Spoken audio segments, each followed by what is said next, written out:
Hello and welcome to my channel. If you're new here, my name is Hyde and I like to pretend I know stuff about cryptids. But this week I'm straight up not having a good time. So pull out your art journals or sketchbooks and let's talk about why art journaling is good for you. So most of the time I like to keep things light on my channel, but yesterday I was crying at my desk job and thinking about how I could pull myself out of this gross fog of ennui when I realized it's been months, if not a year, since I did any form of journaling. I used to journal at least once a week to keep myself from burning out at my day job and keep my multitude of problems from causing me to have anxiety. Since I started doing other things, Minecraft, I have kind of abandoned my art journal. My last art journal entry was in January, so I've got some work to do to get back on the art journaling habit. Follow me through this long and winding art journal information dump so we can come out on the other side with a better understanding of why you should be art journaling and why it's good for you. If you've watched any of my Cryptid zine videos, you'll know that I love me a good disclaimer. So, hear me now. Disclaimer. I am 100% not a mental health professional, and I am just speaking from personal experience. Art journaling or journaling in general is only a tool to help with mental health and will not substitute for actual immediate professional help. If you need support, I've left a link to the list of international suicide hotlines in the description. So, now that anyone who needs it is checking out that nifty little link below, and with that disclaimer out of the way, let's get into the reasons why art journaling is good for you, how you can adjust your art journaling to fit your needs, and some of the ways I use my art journal. What the hell is art journaling? So, art journaling is just like regular journaling, but with more drawing and creative expression. In an art journal, you can collect your thoughts, emotions, experiences, goals, memories, special interests, and anything else that's important to you with some sort of visual media combined in your entries. Much like regular journaling, it doesn't have a set of rules and is just there to allow you to express yourself.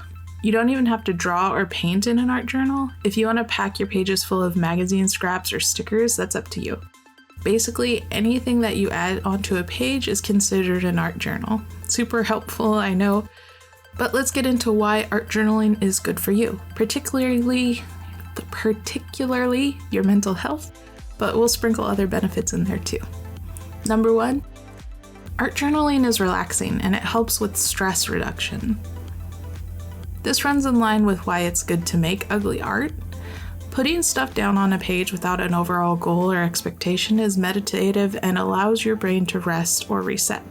Art journaling is especially helpful with stress reduction when you do it in a comfortable or cozy space. If you need more of a meditation vibe, art journaling in a quiet space is a great way to get all those thoughts out of your head. This is just a suggestion, but if you follow up that quiet journaling session with a quick 5-minute actual meditation, I bet your mind would be clearer after getting all the thoughts out on paper first.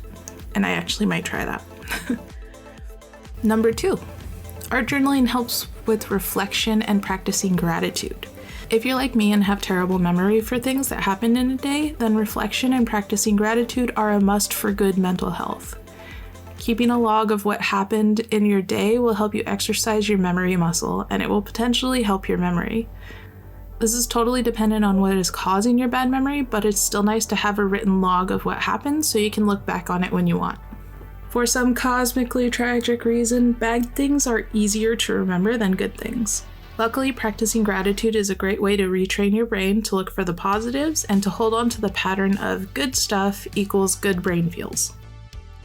Practicing gratefulness can be anything from a list of good things that happened in the day to one big good thing that made your day a little better.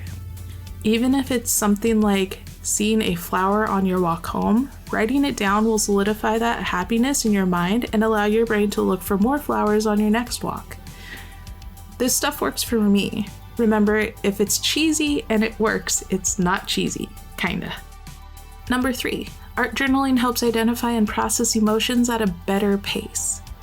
Art journaling is a great way to define your feelings visually, which is helpful if you are unable to define and identify emotions verbally, like me. Life just keeps happening to you all the time and it never stops.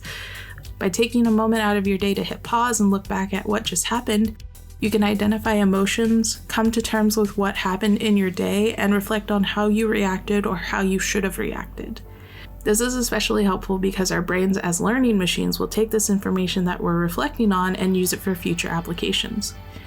This is a skill that non-reactive people use so they look cool and collected all the time.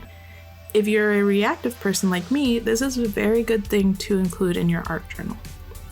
Number 4, art journaling helps collect your free-form thoughts, goals, and priorities.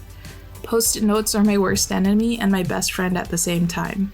I love them because I can keep little notes of my scattered thoughts, but I hate them at the same time because all those little floating pieces of paper give me big anxiety feelings.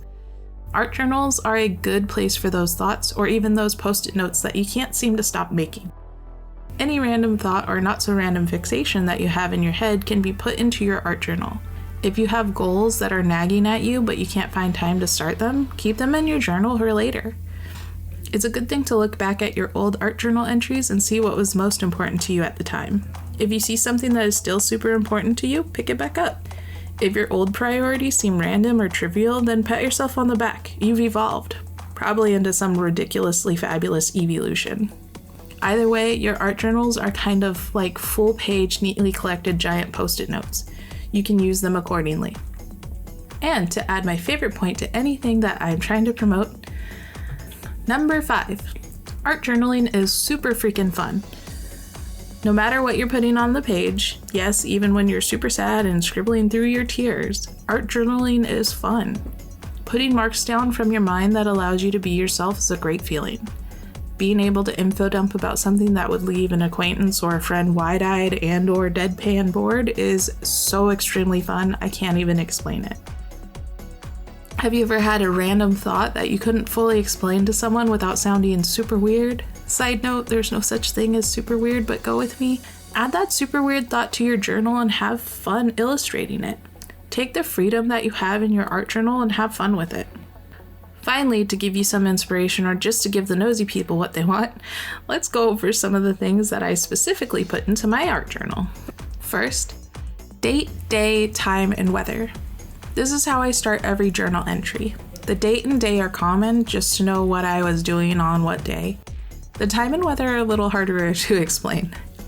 I remember watching something somewhere that said that, to historians, journals are the biggest source of material for life at certain periods. For some reason that stuck with me, and I remember thinking that most people would just say, today was sunny or it rained a lot today, but not put any actual data points.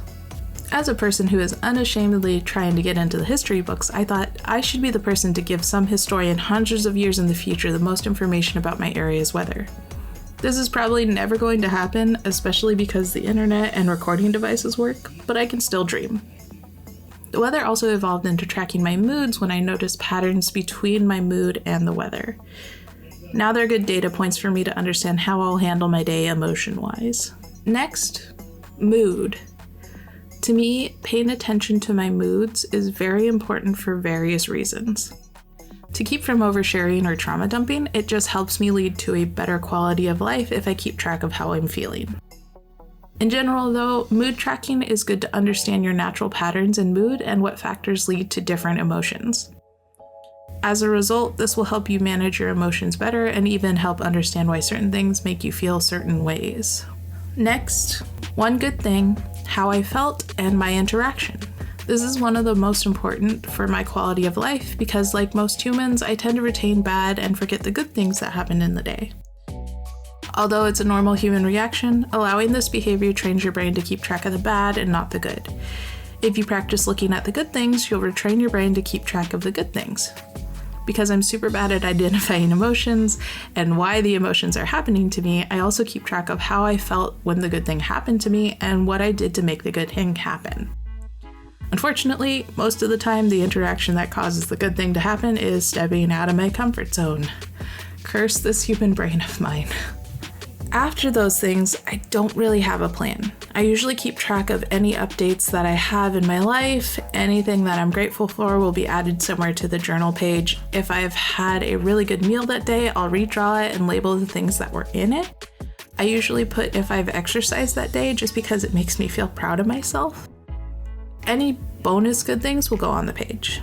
And finally, I've been adding a Spotify code to my current favorite song to the page so I can look back and remember the thousands of times that I played it later on. Oh, and I almost forgot. I usually stick to 1 hour per journal entry so I can schedule it into my daily chaos that is for sure not called a routine. And with all that information in your noggin, I hope you try out art journaling for a couple days at least to see how it makes you feel. Let me know in the comments, do you art journal or regular journal? If you do, what do you put in your journal? And if you don't, are you planning on trying? I hope this video has inspired you in some way, and I hope you have a wonderful day or night, and I'll see you in the next one. Bye!